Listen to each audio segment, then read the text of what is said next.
ነገሮች ተተረማምሰዋል። ሳውዲ፣ የመንና የተባበሩት አረብ ኤምሬት ቀይ ባህር ዳርቻ ላይ ተላትመዋል። Overnight, Riyadh bombed the port city of Mukalla, targeting a weapons shipment from the UAE. The head of Yemen's presidential council, supported by Saudi Arabia, says Emirati-backed forces in the country should leave within 24 hours. ከሳምንታት በፊት ፕሬዝዳንት ኢሳያስን በሪያድ ያስተናገደችው ሳውዲ ያዙኝ ልቀቁኝ እያለች ነው። Against this backdrop, Eritrean President Isaias Afwerki's 4-day visit to Riyadh is a major event. All right, moving on to other updates now. Saudi Arabia has called on the UAE to withdraw from Yemen in 24 hours and stop providing support to any group. ኢትዮጵያንም ኤርትራንም ጨምሮ ቀጠናውን የሚመለከት የመካከለኛው ምስራቅና የአፍሪካው ቀንድ የቀይ ባህር ፖለቲካ ተጋግሏል። توتر بين إثيوبيا وإريتريا بعدما اتهمت وزارة الإعلام الإريترية الحزب الحاكم في أديس أبابا بالسعي للسيطرة على موانئ إريتريا.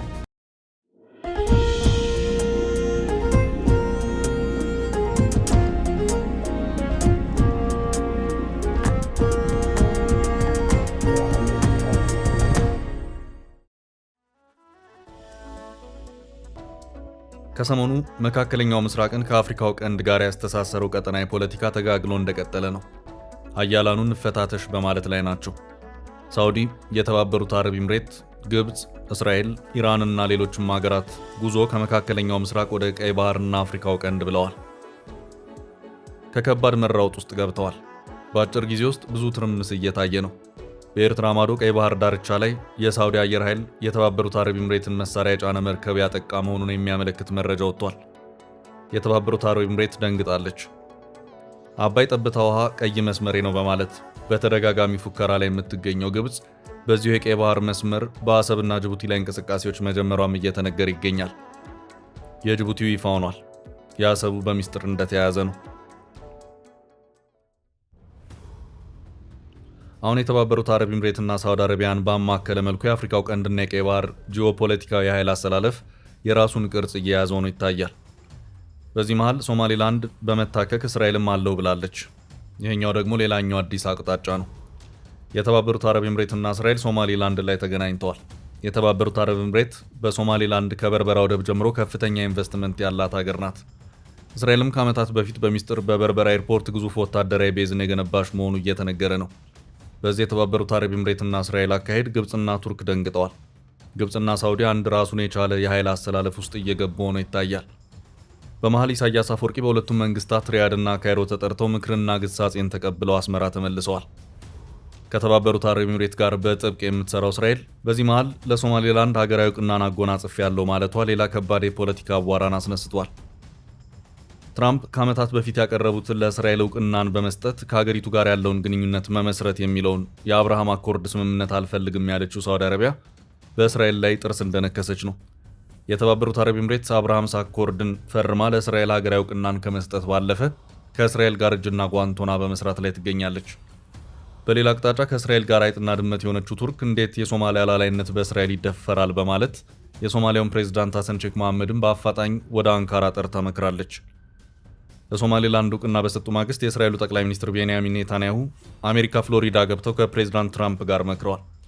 የአፍሪካውን ቀንድና የመካከለኛውን ምስራቅ ያማከለው ጂኦፖለቲካዊ አካሄድ በፍጥነት እየተለዋወጠና እየተወሳሰበ ይገኛል። ኢሳያስ ኢትዮጵያ በአሰብ አቅጣጫ ልታጠቃኝ ስለምትችል ደገፍ አድርጉኝ እያሉ ይገኛሉ። የተለመደችው ግብጽ አለው እያለች ትገኛለች።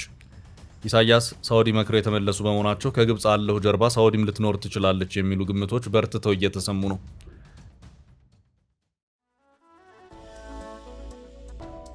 በሌላ አቅጣጫ ኢትዮጵያን በሰፊ ግዛት የምታዋስነው ሱዳን በከባድ የእርስ በርስ ጦርነት ውስጥ እየታመሰች ነው።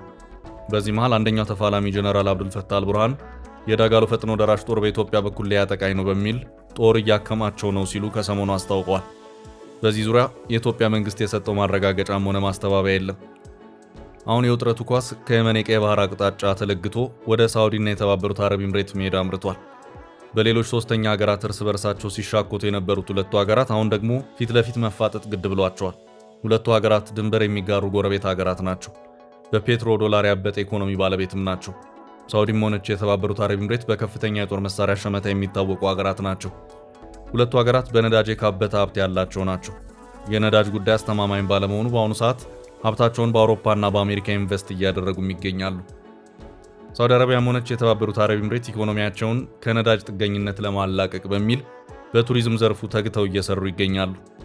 ሀገራቱ በኢኮኖሚ፣ በሴኩሪቲ፣ በማህበራዊ ጉዳዮች ላይ ትኩረቱን አድርጎ በተቋቋመ የገልፍ ሀገራት ትብብር ወይም በምህጻረ ቃሉ GCC ተብሎ የሚታወቀው የገልፍ ኮኦፕሬሽን ካውንስል አባላትም ጭምር ናቸው። በዚህ ስብስብ ውስጥ ኳታር፣ ሳውዲ አረቢያ፣ የተባበሩት አረብ ኤምሬት፣ ኩዌት፣ ኦማን እና ባህሬን ይገኙበታል።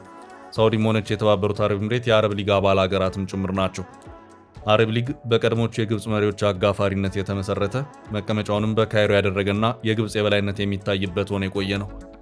በነዳጅ ሀብት እየታገዙ የኢኮኖሚ አቅማቸውን ከግብፅ በብዙ እጥፍ የገነቡት ሁለቱ ተፎካካሪ ሀገራት ሳውዲና የተባበሩት አረብ ኤምሬት የግብፅን የአረብ ሊግ የበላይነት እኛ ካልወሰድ ነው በሚል ድርጅቱን እንዳዳከሙት ይነገራል።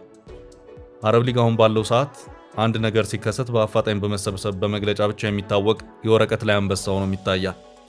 ሳውዲ አረቢያና የተባበሩት አረብ ኤምሬት ድንበርን የሚጋሩ ጎረቤት ሀገራትም ጭምር ናቸው። አሁን ባለው ሁኔታ የሁለቱ ሀገራት ፉክክር ወደ ወታደራዊ ጡንቻ እያመዘነ ነው። የሁለቱ ሀገራት ወታደራዊ ፉክክር የሚታየው በራሳቸው ድንበር፣ የአየር ክልልና የባህር ግንኙነት ሳይሆን በሌሎች ሶስተኛ ሀገራት ነው። የመን፣ ኤርትራ፣ ሱዳን፣ የቀይ ባህር ቀጠናና በአጠቃላይ አፍሪካው ቀንድ የሁለቱ ሀገራት የወታደራዊ ጡንቻ ማሳያና መፎካከሪያ እየሆነ ነው። ሌሎች ሀገራትን ማዕከል ያደረገው የሁለቱ ሀገራት የውስጥ ለውስጥ ፍትጊያ በአሁኑ ሰዓት የመን ላይ ፈንድቷል። የተባበሩት አረብ ኤምሬትም ጎመን በጤና ብላ በአፋጣኝ አፈግፍጋለች። ሁለቱን ሀገራት የመን ላይ ምን አገናኛቸው የሚለውን ጉዳይ ለመመልከት ጥቂት ዓመታትን ወደ ኋላ መለስ ብሎ መፈተሽ ግድ ሊል ነው። ነገሩ እንዲህ ነው። የመንና ሳውዲ አረቢያ ድንበር የሚጋሩ ሀገራት ናቸው። የአረብ አብዮትን ተከትሎ የመን ችግር ውስጥ ከገባች ዓመታት ተቆጥረዋል። የየመን ፖለቲካ መስመሩን ስቶ ሀገሪቱ የሀገር ውስጥም የውጭ ኃይሎችን መናኸሪያ መሆን ከጀመረች ዓመታት ተቆጥረዋል። ሳውዲና የመን ድንበር የሚጋሩ ሀገራት በመሆናቸው ሳውዲ አረቢያ የየመንን ጉዳይ የምትመለከተው እንደ አንድ ብሔራዊ የጸጥታ ስጋት አድርጋ ነው። በየመን የተነሳውን የእርስ በርስ ጦርነት ተከትሎ የተቋቋመው ሌላ አዲስ መንግስት እንደ አውሮፓውያን አቆጣጠር በ2015 በአማጽያን መወገዱን ተከትሎ የመን በተለያዩ ጽንፈኛ ታጣቂዎች ትገባለች የሚለው ስጋት በማየሉ ሳውዲ በርካታ ሀገራትን አስተባብራ የመን ዘመተች።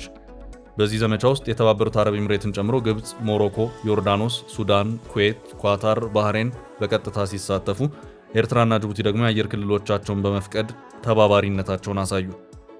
የተካሄደው ኦፕሬሽን ያን ያህል ውጤትን ባያመጣም የገቡት ሀገራት ወታደሮች የመንን ጥለው መውጣት ግድ አላቸው። ይሁንና የተባበሩት አረብ ኤምሬት ጥቂት ወታደሮች ግን በዚያው በየመን ቀሩ። በዚህ መሃልም ከየመን አንድ ግዛትን በመገንጠል ሀገርነትን አውጃለሁ የሚል አንድ ታጣቂ ኃይል በዚያው በየመን መንቀሳቀስ ጀመረ። ይህ ታጣቂ ኃይል መንቀሳቀስ የጀመረው እንደ አውሮፓውያን አቆጣጠር ከ2017 ጀምሮ ነው። የደቡባዊ ሽግግር ካውንስል ወይም ዘ ሳዘርን ትራንዚሽናል ካውንስል በመባል የሚታወቅ የተገንጣይ እንቅስቃሴ ነው።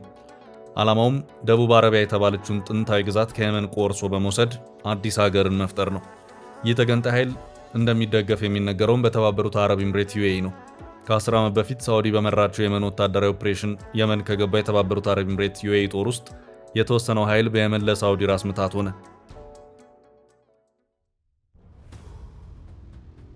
ይህም የዩኤኢ ኃይል ለእነዚሁ የየመን ተገንጣይ ኃይሎች የመሳሪያና የስልጠና ድጋፎችን እያደረገ ነው በሚልም በተባበሩት አረብ ኤምሬት ላይ ወቀሳው በረታ። በእርግጥ በየመን በአሁኑ ሰዓት ይህ ነው ሊባል የሚችል ሀገሪቱን ጠቅልሎ የሚያስተዳድር አንድ ራሱን የቻለ ማዕከላዊ መንግስት የለም። በአሁኑ ሰዓት የመንን የሚቆጣጠሩት ወደ 5 የሚሆኑ የተለያዩ ኃይሎች ናቸው። አንደኛው የየመን እውቅና ያለኝ መንግስት እኔ ነኝ የሚለው አካል ነው። ከዚህ ውጪ የሁቲ ታጣቂዎችም ዋና ከተማዋን ሰንዓን ጨምሮ ሰፊውን የየመን ክፍል ይቆጣጠራሉ። የየመንን ደቡብ አረቢያ የተባለ ግዛትን በመገንጠል ሀገር አደርጋለሁ የሚለው ሳዘርን ትራንዚሽናል ካውንስል በመባል የሚታወቅ የተገንጣይ ቡድን ደግሞ እገነጥላታለሁ ያላትን የየመን ክፍል ተቆጣጥሮ እያስተዳደረ ይገኛል። አሁን ለሳውዲና የተባበሩት አረብ ኤምሬት መፋጠጥ ምክንያት ነው የተባለው ይሄው ኃይል ነው። የመንን ወክላለሁ የሚለው ማዕከላዊ መንግስት ሙሉ በሙሉ የመንን መቆጣጠር ባይችልም ዓለም አቀፋዊ እውቅና የተሰጠው መንግስት ሆኖ እየሰራ ይገኛል። ሆኖም የተባበሩት አረብ ኤምሬት ተገንጣዩን ሳዘርን ትራንዚሽናል ካውንስል በመባል የሚታወቀውን ኃይል መደገፏ በየመን ማዕከላዊ መንግስትና በሳውዲ አረቢያ በኩል በአይነ ቁራኛ እንድትታይ አድርጓታል። የየመን ዓለም አቀፋዊ እውቅና ያለው መንግስትና ሳውዲ አረቢያ በዚህ ጉዳይ ዩኤኢን ደጋግመው ሲያስጠነቅቁ ቆይተዋል። ያም ሆኖ የዩኤኢ መሳሪያ ማቀበሉ ተግባር ቀጥሏል በሚል ሳውዲ አረቢያ ተደጋጋሚ ክሷን ስታሰማ ቆይታለች። በዚህ መሃል ከሰሞኑ ሳውዘርን ትራንዚሽናል ካውንስል ለተባለው ተገንጣይ ታጣቂ ኃይል መሳሪያ ማቀበል እንቅስቃሴዎች በክትትል ተደርሶባቸዋል በሚል የሳውዲ አየር ኃይል ሙካላ በመባል የሚታወቀውን በየመን ደቡባዊ አቅጣጫ የሚገኘውን ወደብ ያጠቃበት ሁኔታ ታየ። በድብደባው ወቅትም የጦር መሳሪያው በመርከቡ ላይ ሲራገፍ ነበርም ተብሏል። ከጦር መሳሪያዎቹ በተጨማሪ ወታደራዊ ተሽከርካሪዎችም ነበሩበት ተብሏል። በዚህ መሃልም በሳውዲ የሚደገፈው የየመን መንግስት አንድ አፋጣኝ መግለጫን አስከተለ። ይህም መግለጫ የተባበሩት አረብ ኤምሬት ወታደሮች አንድም ሳይቀሩ በ24 ሰዓታት ውስጥ ጥንቅቅ ብለው ከየመን ይውጡልኝ የሚል ነበር። Overnight, Riyadh bombed the port city of Mukalla, targeting a weapons shipment from the UAE. The head of Yemen's presidential council, supported by Saudi Arabia, says Emirati-backed forces in the country should leave within 24 hours. የሳውዲ ያልተጠበቀ የወደቡ የአየር ጥቃትና የየመን መንግስት ማስጠንቀቂያ ያስደነገጣት የተባበሩት አረብ ኤምሬትም ጦሯን በአፋጣኝ ከየመን ያስወጣች መሆኗን አስታውቃለች።